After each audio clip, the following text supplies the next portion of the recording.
أعوذ بالله من الشيطان الرجيم.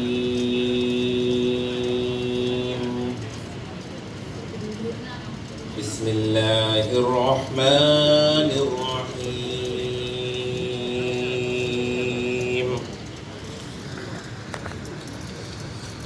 مثل الذين ينفقون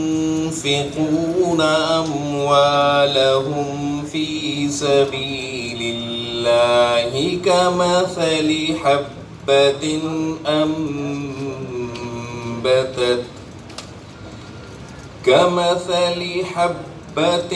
أنبتت 7 سنابل في كل سنبلة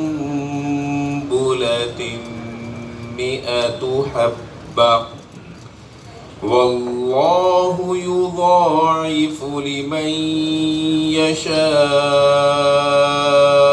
والله واسع عليم. الذين ينفقون أموالهم في سبيل الله ثم لا يتبعون ما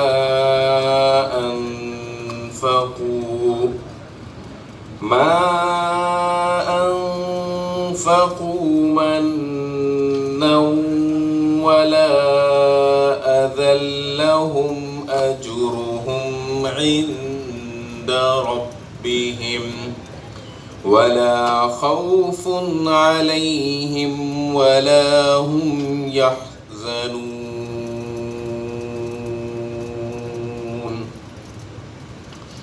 तर्जुमा। मैं अल्लाह से पनाह मांगता हूँ शैतान मरदूद के शर से जो कि धुतकारा हुआ है, और शुरू करता हूँ अल्लाह के बाबरकत नाम से जो कि बड़ा मेहरबान निहायत रहम वाला है।